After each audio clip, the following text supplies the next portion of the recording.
안녕하세요. 카이마 밀리터리 인사이트 아나운서 노은청입니다. 오늘은 6.25 전쟁 시 학도병, 노무자, 그리고 심지어 군마까지 동원을 해서 지켰던 총력전 상황과 그리고 그 숨은 뒷이야기에 대해서 이야기 들어보기 위해서요. 카이마 전문 연구위원이신 김충남 박사님 다시 한번 모셨습니다. 네, 박사님 다시 뵙게 돼서 반갑습니다. 네, 오늘은 또 여쭤볼 게 많아요. 네, 처음에 드릴 질문이 그 중동 전쟁 때 당시 유학 중이었던 이스라엘 학생들이 그 귀국을 해서 참전을 했던 사례가 굉장히 유명한데요. 우리나라도 6.25 당시에 우리 청년들이 어떤 모습으로 활동을 했는지 궁금합니다. 사실은 이스라엘 청년들의 애국심이 세계적으로 알려져 있죠. 그런데 그와 반대로 자기 나라가 어려운데 청년들이 도망을 가서 패망한 월남 같은 사례도 있습니다. 그런데 우리나라 청년들은 이스라엘 청년보다 훨씬 더 정말 애국심을 가지고 전쟁에 임했다, 이렇게 말씀드릴 수 있습니다. 그 대표적인 예가 제1동포 청년 642명이 그것도 한국군이 아닌 일본에 있는 미군 부대에 자원 입대해가지고 한국에 참전하겠다. 그래서 이 사람들이 2주 동안 군사 훈련을 받고 인천 상륙작전에 그 미군과 같이 투입이 돼서 그 전쟁 동안 계속해서 전쟁을 했는데 일본이 재입국을 허가를 안 했어요. 그래서 일본에 돌아가지도 못하고 평생 한국에 사는 일이 있습니다. 이 중고등학생들이 교복을 입고 자원 입대를 했어요. 그 중고등학생 18세 이상은 다 징집이 되니까 15살, 17살 되는 학생들, 그리고 소녀들, 그 다음에 청년 단원들, 이런 사람들이 입대를 했어요.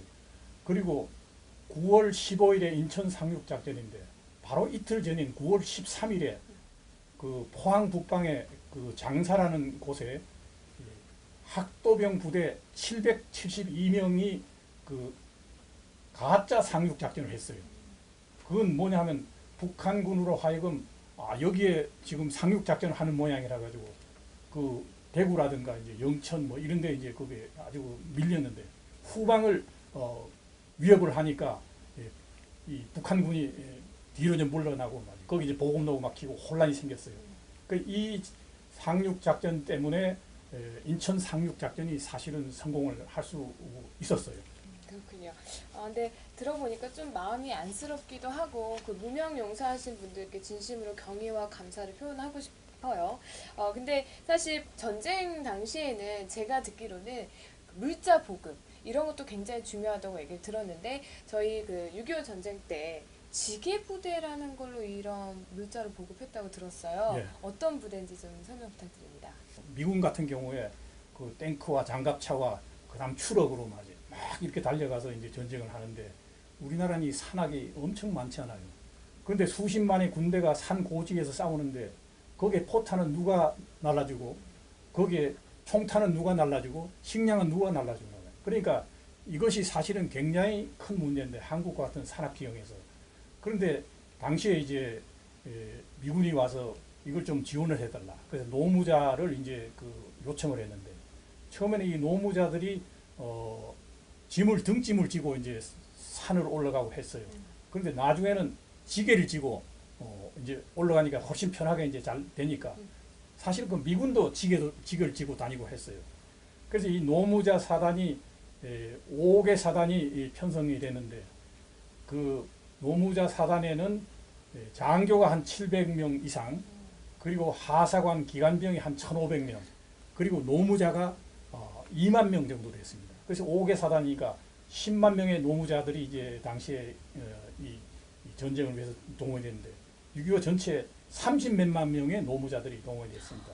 그래서 이 사람들이 보통 6개월 내지 1년 이상을 근무했고 당시에 징집 대상 연령이 아닌 35세에서 45세가 주로 대상이 됐지만은 그때 뭐 전쟁 때니까 이렇게 청년들이나 노무자뿐만 아니라 어떤 말도 동원이 돼서 전쟁을 치렀다고 얘기를 들었어요. 근데 이 군마가 무슨 훈장까지 받고 또 하사까지 올라갔다고 얘기를 들었는데 이거 어떤 말이길래 이렇게 대단했을까요? 예, 이건 아주 유명한 얘기입니다. 근데 말씀드린 바와 같이 이 미군이 와서 이 보급 물자를 이 산고지로 실어 오르는 게 이제 큰 문제인데 아마 한국에 있는 큰 말을 비롯해서 조랑말까지 그 사람들이 아마 사가지고 동원을 했을 것 같아요.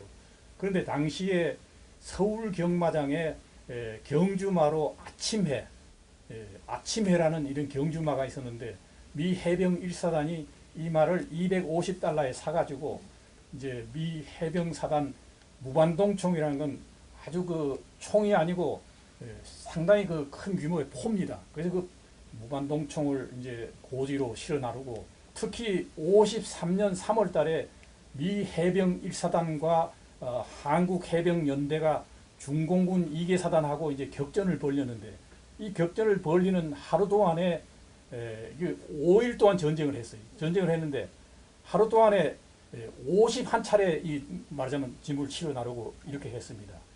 미군 이제 하도 미군이 감사해서 이 말에게 일병을 주고 상병이 되고 병장이 되고 그리고 이제 이 사단에 해병 사단의 마스코트가 됐어요. 상징 이제 마스코트가 됐는데 그래가지고 미 해병 1사단이 이 샌디에고 부근에 이제 사령부와 본부가 있는데 여기에 이제 이 말이 가 있었는데 59년에 이 말을 갖다가 하사로 승리했습니다. 그래서 보면은 말 뒤에 이제 그 안장 같은 게 있는데 거기다가 하사 계급장을 다 갖다 붙이고 말이에요. 이렇게 했는데 68년에 이 말이 죽었어요. 죽었는데 이 해병 사단에서 아주 엄숙한 장례를 치러줬습니다. 그리고 이 사단 사령부 광장에 이 레클레스의 동상이 이렇게 서 있습니다. 포탄을 이렇게 등에 짊어지고 있는 그 장면이 이제 동상으로 서 있는데 더 놀라운 것은 1997년 미국의 라이프 잡지에서 미국의 100대 영웅을 선정을 했어요. 그 이제 조지 워싱턴, 에브라함 링컨, 그 다음에 윌리엄 제퍼슨 이래가지고 미국의 유명한 대통령, 뭐 장군 이래가지고 99명을 했는데 그 중에 이 레클레스 말이 100대 영웅 중에 들어가 있습니다. 그래서 제가 놀라운 것은 우리도 전쟁에 잘 싸웠으니까 우리도 100대 영웅을 우리가 좀 만들어 냈으면 좋겠다 이런 생각이 듭니다. 네, 아침에서 레클레스까지 네. 이 역사를 다 들었는데 굉장한 말이었네요. 네. 잘 들었습니다. 6.25 전쟁에 결코 잊어서는 안 되는 것들 꼭 기억하셨으면 좋겠고요. 잊지 못할 이런 이야기들 오늘 다시 한번 나와주셔서 고맙습니다. 감사합니다. 감사합니다.